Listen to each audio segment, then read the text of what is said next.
would like to start my talk with actually two questions. And the first one is, how many people here actually eat pig meat? Please raise your hand. Oh, that's a lot. And how many people have actually seen a live pig producing this meat in the last year? In the Netherlands, where I come from, you actually never see a pig, which is really strange, because on a population of 16 million people, we have 12 million pigs. And, well, of course, the Dutch can't eat all these pigs. They eat about 1/3, and the rest is exported to all kinds of countries in Europe and the rest of the world. A lot goes to the UK, Germany. And what I was curious about, because historically the whole pig would be used up until the last bit, so nothing would be wasted. And I was curious to find out if this was actually still the case. And I spent about 3 years researching, and I followed this one pig with number 05049 all the way up until the end, to what products it's made of. And in these years, I met all kinds of people, like, for instance, farmers and butchers, which seems logical. But I also met aluminium mold makers, ammunition producers, and, well, all kinds of people. And what was striking to me is that the farmers actually had no clue of what was made of their pigs, but the consumers, as in us, had also no idea of the pigs being in all these products. So what I did is I took all this research and I made it into well, basically it's a product catalog of this one pig, and it carries a duplicate of its ear tag on the back. And it consists of 7 chapters. The chapters are skin, bones, meat, internal organs, blood, fat, and miscellaneous. In total, they weigh 103.7 kilograms. And to show you how often you actually meet parts of this pig in a regular day, I want to show you some images of the book. You probably start the day with a shower. So in soap, fatty acids made from boiling pork bone fat are used as a hardening agent, but also for giving it a pearl-like effect. Then if you look around you in the bathroom, you see lots more products like shampoo, conditioner, anti-wrinkle cream, body lotion, but also toothpaste. Then, so before breakfast, you've already met the pig so many times. Then at breakfast, the pig that I followed, the hairs of the pigs, or proteins from the hairs of the pig, were used as an improver of dough. Well, that's what the producer says, it's improving the dough, of course. In low-fat butter, or actually in many low-fat products, when you take the fat out, you actually take the taste and the texture out. So what they do is they put gelatin back in order to retain the texture.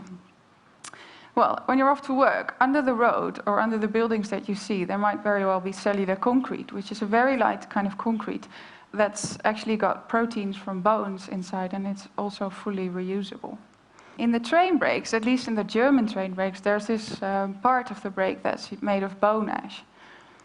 And in cheesecake and all kinds of desserts, like chocolate mousse, tiramisu, vanilla pudding, everything that's cooled in the supermarket, there's gelatin to make it look good.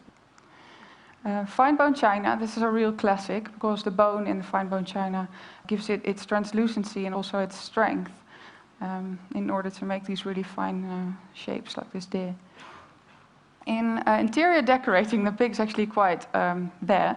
It's used in paint for the texture, but also for the glossiness. In sandpaper, bone glue is actually the glue between the sand and the paper. And then in paintbrushes, hairs are used because apparently they're very suitable for making paintbrushes because of their hard-wearing nature. I was not planning on showing you any meat, because of course half the book's meat, and you probably all know what meats they are. But I didn't want you to miss out on this one, because this, well, it's called portion-controlled meat cut. And this is actually sold in the frozen area of the supermarket. And what it is, it's actually steak. So this is sold as cow. But what happens when you slaughter a cow, at least in the industrial, well, factory farming, they have all these little bits of steak left that they can't actually sell as steak. So what they do is they glue them all together with fibrin from pig blood into this really large sausage, then freeze the sausage, cut it in little slices, and sell those as steak again. And this also actually happens with tuna and scallops. So, with the steak, you might drink a beer. In the brewing process, there's lots of cloudy elements in the beer. So to get rid of these cloudy elements, what some companies do is they pour the beer through a sort of gelatin sieve in order to get rid of those cloudiness. This actually also goes for wine as well as fruit juice.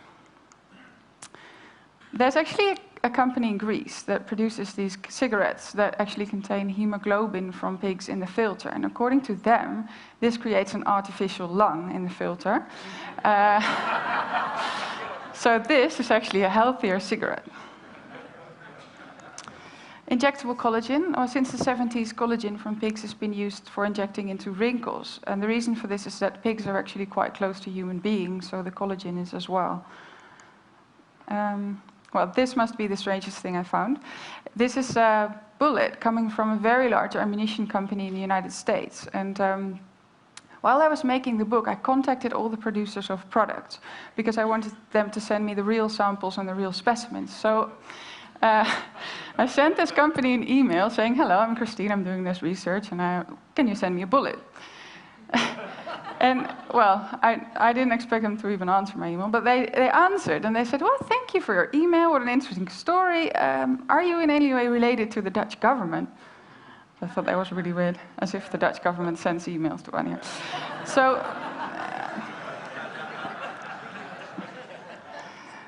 So the most beautiful thing I found, at least what I think is the most beautiful in the book, is this heart valve. It's actually a very low-tech and very high-tech product at the same time. The low-tech bit is that it's literally a pig's heart valve mounted in the high-tech bit, which is a memory metal casing. And what happens is this can be implanted into a human heart without open heart surgery. And once it's in the right spot, they remove the outer shell, and the heart valves, well, it gets this shape, and at that moment it starts beating instantly. It's really sort of a magical moment. So this is actually a Dutch company. So I called them up and I asked, can I borrow a heart valve from you? And the makers of this thing were really enthusiastic. So they were like, okay, we'll put it in a jar for you with formalin, or you can borrow it, and great. And then I didn't hear from them for weeks. So I called and I asked what's going on with the heart valve, and then they said, well, the director of the company decided not to borrow you this heart valve because he doesn't want his product to be associated with pigs. Well, the last product from the book that I'm showing you is renewable energy, actually to show that my first question, if pigs are still used up until the last bit, was still true. Well, it is, because everything that can't be used for anything else is made into a fuel that can be used as a renewable energy source. In total, I found 185 products. And well, what this showed me is that, well, firstly, it's at least to say odd that we don't treat these pigs as absolute kings and queens. And the second is that we actually don't have a clue of what all these products that surround us are made of. And you might think I'm very fond of pigs, but actually, well, I am a little bit, but I'm more fond of raw materials in general. And I think that in order to take better care of what's behind our products, so the livestock, the crops, the plants, the non-renewable materials, but also the people that produce these products, the first step would actually be to know that they're there. Thank you very much.